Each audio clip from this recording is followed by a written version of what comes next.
रमजान से पहले महंगाई का चांद चढ़ गया। पेट्रोलियम मसनूआत की कीमतों में इजाफा। पेट्रोल 5 रुपए फी लीटर महंगा। डीजल की कीमत में भी 7 रुपए 32 पैसे इजाफा। पेट्रोल की नई कीमत 258 रुपए 17 पैसे फी लीटर। डीजल की नई कीमत 275 रुपए 70 पैसे मुकर्रर। नोटिफिकेशन भी जारी। पेट्रोलियम मसनूआत की कीमतों में इजाफे के बाद रमजान में महंगाई मजीद बढ़ने का खदशा।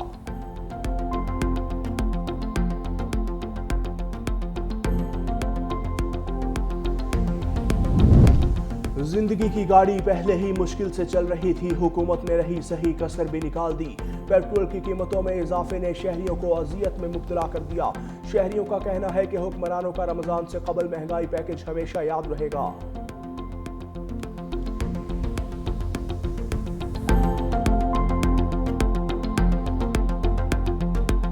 फ्यूल जो भी है, चाहे वो डीजल है, पेट्रोल है, वो जैसे ही महंगा होगा सबसे पहले यानी कि आप कैरेज देख लें, कैरेज बढ़ जाएगा। ठीक है जी, जब कैरेज बढ़ेगा तो ऑटोमेटिकली खुर्दनोश की जितनी भी चीज़ें हैं वो इंक्रीज़ कर जाएंगी। जब पेट्रोल की कीमत बढ़ती है ना तो ये खाने पीने की अशिया पे भी ना रेट का बढ़ाव बढ़ जाता है, बजाय कि कम होने की वो बढ़ जाता है। हमारे यहाँ जब भी पेट्रोल बढ़ता है या कम होता है उसका किसी को कोई फ़ायदा नहीं है। हमारी मजबूरी है, हमने लेना ही लेना है। अवामी दबाव बढ़े तो हुकूमत बैकफुट पर जाने में देर नहीं करती। हुकूमत की नई नेट मीटरिंग पॉलिसी को हर हल्के ने मुस्तरद किया तो वज़ीर आज़म मुतहर्रिक हो गए। नोटिस लिया तो वज़ीर तवानाई उवैस लगारी की वजाहतें सामने आई। कौमी असम्बली के अंदर भी मामला उठाया। सोलर पॉलिसी नाफिज करने में नाकामी हुई तो पेट्रोलियम मसनूआत की कीमतों में इजाफा करके अवाम को महंगाई का तोहफा दिया। ये तक न सोचा कि अवाम की मुश्किलात में बेतहाशा इजाफा हो जाएगा।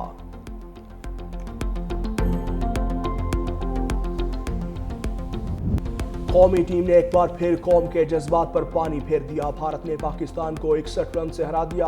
कोलंबो में वन साइडेड मैच में पाकिस्तान की बैटिंग चली ना बॉलिंग, सारी प्लानिंग फ्लॉप। 176 रन के ताक़ुब में पूरी टीम 114 रन पर ढेर। साइम चला ना सलमान, साहिबजादा 0 पर चलता बना। बाबर हो या नवाज, शादाब समेत सब ने मायूस किया। 7 बल्लेबाज डबल फिगर में दाखिल ना हो सके। उस्मान खान ने सबसे ज्यादा 44 रन बनाए। शादाब 14 रन, मोहम्मद नवाज 4 और फहीम अशरफ 10 रन पर बेबस। शाहीन आफरीदी 23 रन बना सके।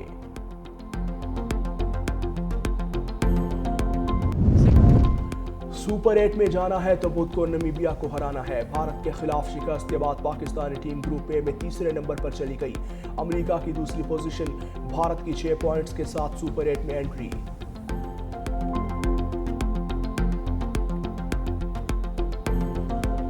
ऐसा पाकिस्तानी मैं तो ये चाहता था कि पाकिस्तान जीतता, लेकिन पाकिस्तान को चाहिए कि वो इंडिया से सीखे ज़रा किस तरह से प्रेशर को हैंडल करते हैं और मैच को जीता जाता है। पाकिस्तान मतलब बुरा तरह खेला, उसने बैटिंग अच्छी नहीं किया, उसके साथ जो बड़े हिटर नहीं है। जब भी हमारा जो है ना इंडिया के साथ मैच होता है तो हमें मायूसी के साथ जो है ना एंड पर स्क्रीन्स तोड़नी पड़ती हैं या बंद करके मायूसी का इजहार करते हैं। भारत के हाथों शिकस्त पर शायकीन क्रिकेट बरस पड़े। कहा बैटिंग बुरी तरह नाकाम हुई। बाबर आजम और शाहीन आफरीदी की स्क्वाड में जगह नहीं बनती। चेयरमैन पीसीबी को एक्शन लेना चाहिए।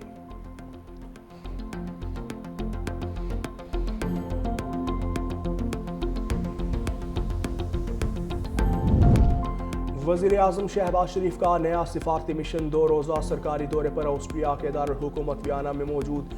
एयरपोर्ट पहुंचने पर वज़ीर आज़म और पाकिस्तानी वफ़द का पुरतबाक इस्तकबाल। ऑस्ट्रियन मुसल्लह अफ़वाज के दस्ते ने सलामी पेश की। नायब वज़ीर आज़म इसहाक डार वफाकी वज़ीर इत्तलात तथा तारड़ वफ़द में शरीक। वियना में ऑस्ट्रियन चांसलर क्रिश्चियन स्टॉकर से मुलाकात करेंगे।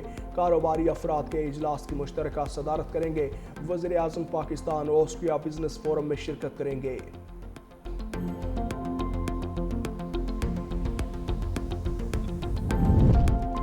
बानी तहरीक इंसाफ का अडयाला जेल में मेडिकल चेकअप। डॉक्टर्स पर मुश्तमिल टीम का आंखों का मुआयना। जेल ज़राए के मुताबिक आंखों समेत मुख्तलिफ टिब्बी टेस्ट किए गए।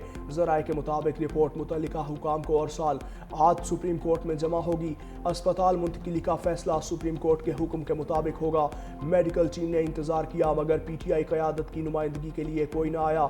ज़राए के मुताबिक कासिम ज़मान को अंदर जाने की इजाज़त थी। अलीमा खान खुद जाना चाहती थी, इसलिए मंजूरी न दी। सुप्रीम कोर्ट ने 16 फरवरी से पहले तिब्बी मुआयने के अहकामात दिए थे।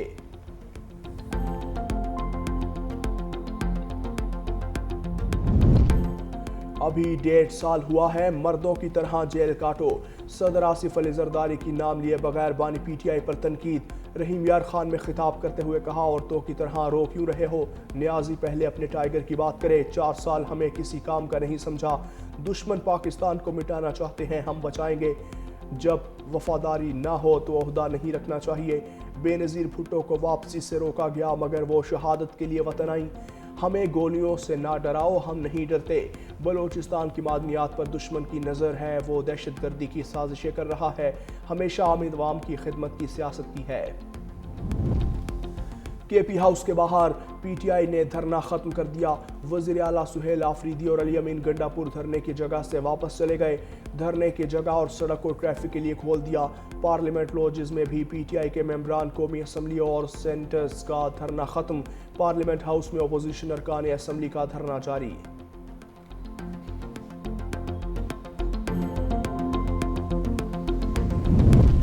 وزیر اعلیٰ پنجاب مقام مریم کو بتائیں پروگرام شروع کرنے کا اعلان۔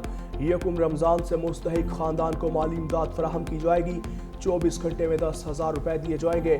ہیلپ لائن 24 گھنٹے فعال ہوگی۔ مالی امداد کی خواہش مند افراد ویب پورٹل یا ایپ پر شناختی کارڈ نمبر درج کر کے امداد حاصل کر سکیں گے۔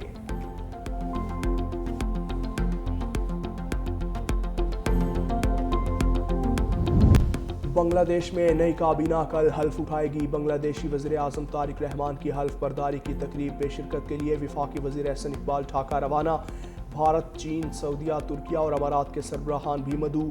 تقریب حلف برداری قومی پارلیمنٹ کے ساؤتھ پلازا میں منعقد ہوگی۔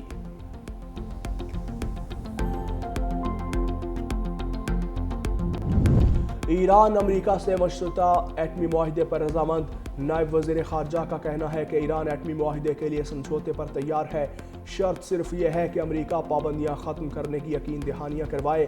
گیند اب امریکہ کے کورٹ میں ہے۔ امریکہ ایران مذاکرات کل جنیوا میں ہوں گے۔ امریکہ کی جانب سے سینئر مشیر جیریڈ کشنر اور مشرق وسطیٰ کے ایلچی سٹیو وٹکوف شامل ہوں گے۔ ایرانی وفد وزیر خارجہ عباس عراقچی کی قیادت میں جنیوا پہنچ گیا۔ مذاکرات میں عمان کے وزیر خارجہ بھی شرکت کریں گے۔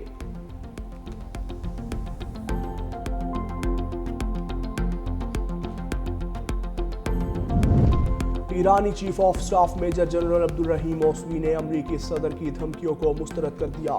کہا ایران کے ساتھ لڑائی امریکہ کے لیے ناقابل فراموش سبق ہوگی۔ ٹرمپ کے غیر محتاط بیانات سربراہ مملکت کے شایان نشان نہیں۔ ٹرمپ جنگ کا ارادہ رکھتے ہیں تو مذاکرات کی بات کیوں کر رہے ہیں؟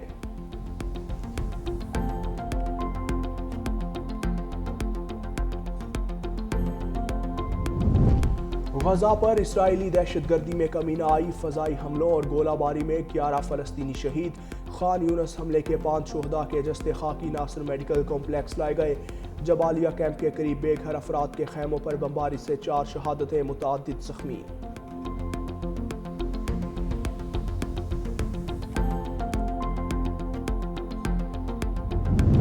امریکہ کی بحیرہ ہند میں بڑی کارروائی۔ امریکی فوج نے وینزویلا سے تیل لے جانے والا بحری جہاز قبضے میں لے لیا۔ پینٹاگون کا کہنا ہے کہ جہاز پابندیوں کی خلاف ورزی کرتے ہوئے غیر قانونی طور پر وینزویلا کا خام تیل عالمی منڈی تک لے جانے کی کوشش کر رہا تھا۔ واشنگٹن کے مطابق پابندیوں کی خلاف ورزی کرنے والے ممالک کے خلاف اقدامات جاری رہیں گے۔